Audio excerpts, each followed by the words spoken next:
Fala pessoal, sejam muito bem-vindos aqui ao Outspoken Marketing. Meu nome é Leandro Guerra e hoje chegamos à aula número 13 do curso de R para Finanças Quantitativas, onde eu vou mostrar para vocês com mais detalhes como explorar uma base de dados dentro do R e como trabalhar com aquilo que a gente chama de valores ausentes ou os dados que são missings.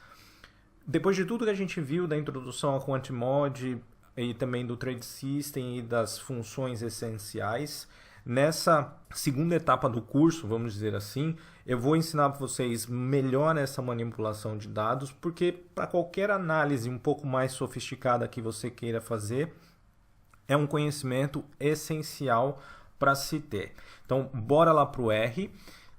A estrutura inicial da aula de hoje vem dos códigos que a gente já viu anteriormente, para a gente conseguir carregar uma base de dados, ok?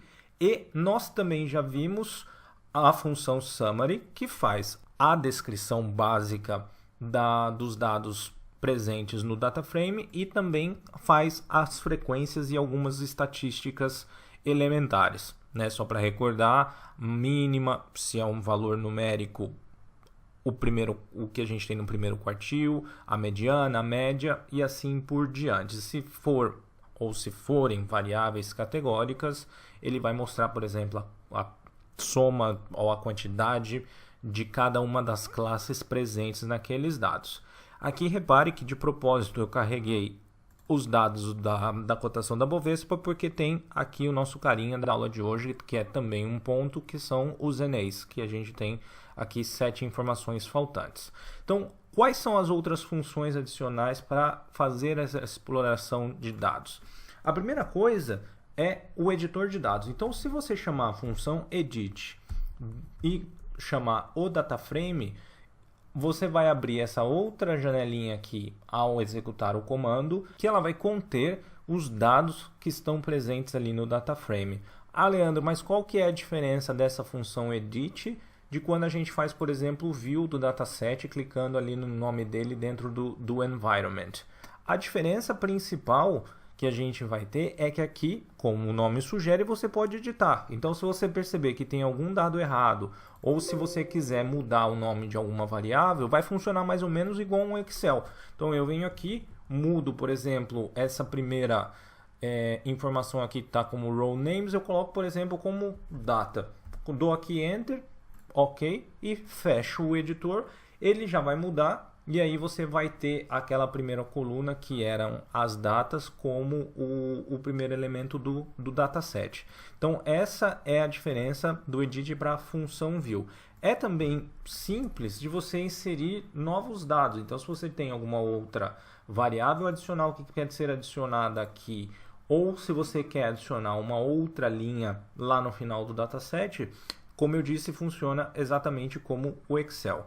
Feito isso, existe uma outra função, que é a chamada str, que ela vai te mostrar a estrutura do dataframe. A diferença, ela vai se parecer muito com aquilo que a gente faz aqui no environment, pegando e clicando aqui nessa setinha azul. Então ela vai mostrar os dados que você tem, né, os elementos presentes, o seu tipo e aí uma primeira ideia de quais são os dados ali disponíveis.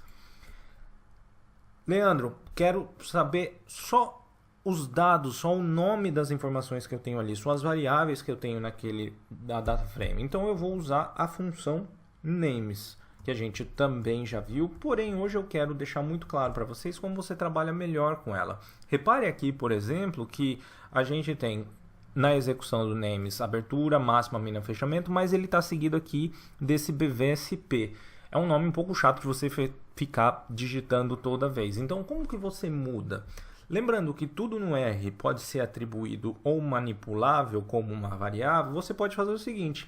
Eu quero alterar que o names do Bovespa, tá? Ele vai receber um vetor contendo strings com essas novas informações. Então, eu posso fazer aqui open, high, e vou repetir exatamente a mesma quantidade, os nomes que eu quero dar aqui. Então, mínima, close, esqueci de colocar aqui entre aspas, Vamos colocar também por último aqui o volume e por fim esse valor ajustado, vamos chamar aqui de ajustado mesmo. Quando eu executo isso, você está vendo que eu estou atribuindo os nomes da BVSP exatamente esse vetor aqui. Quando eu executar e rodar o names mais uma vez aqui sozinho, você vai ver que automaticamente já foi mudado. Isso é muito bacana para fazer seleção de variáveis e para você ter controle exatamente do que você tem ali.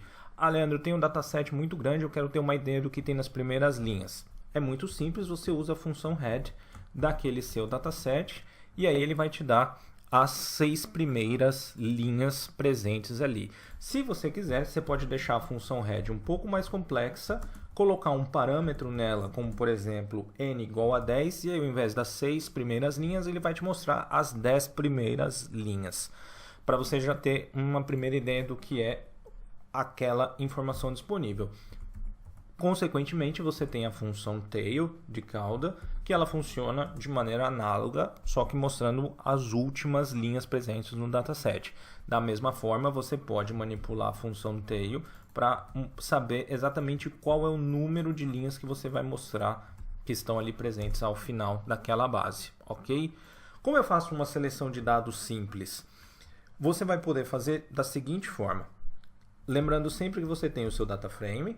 Para você acessar um conteúdo específico ali dentro, por exemplo, eu quero acessar a linha número 35 na variável que está presente na coluna número 5. Sempre que você fizer esse trabalho aqui com os data frames, você coloca entre os colchetes mais ou menos aqueles princípios que nós vimos ali na aula 10, estou aqui voltando no código para você ver, quando a gente criou aquela variável do deslocamento para poder identificar qual que é o nosso alvo, você faz exatamente a mesma coisa, entre colchetes, e aí o que você quer? Ah, eu quero ver, por exemplo, as primeiras 10 linhas, em substituição à função head. Você coloca primeiro argumento de 1, os dois pontos vai simular de 1 até, e a linha que você quer, que é a linha 10.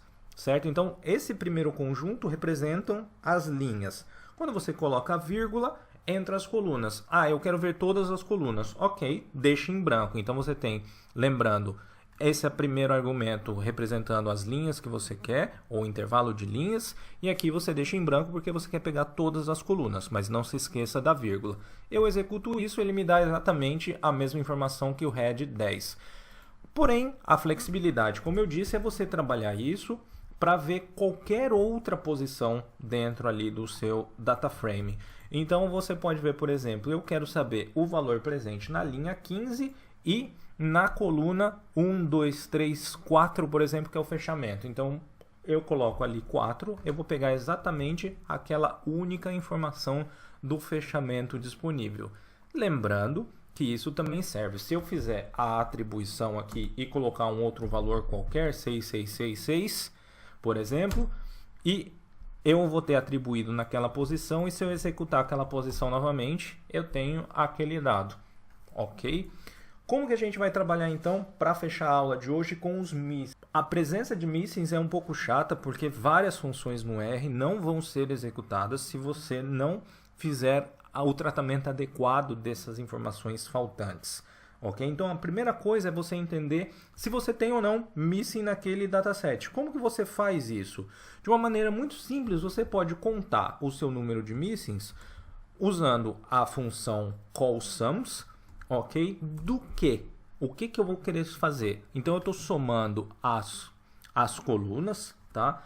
E eu vou usar a minha função para checar se é NA, is NA.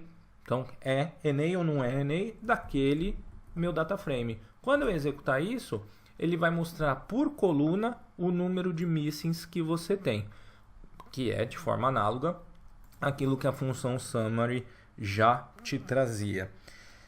Leandro, quero me livrar desses NAs, porque como você mesmo falou, eles complicam a execução de determinadas funções.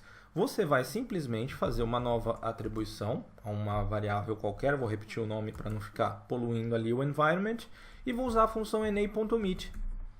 Quando eu uso essa função na.meet do Bovespa, eu cancelei todos aqueles NAs. Se eu executar novamente aquela soma das colunas por colunas, eu vou ver que agora é 0. Existem outras formas de tratar os missings, eu introduzo hoje para vocês o conceito e conforme a gente for nos exemplos práticos, eu vou dando cada vez mais detalhes. Beleza, pessoal? Muito obrigado por assistir o vídeo, se inscreve no canal, compartilhe com seus amigos, um grande abraço e até o próximo. Tchau, tchau.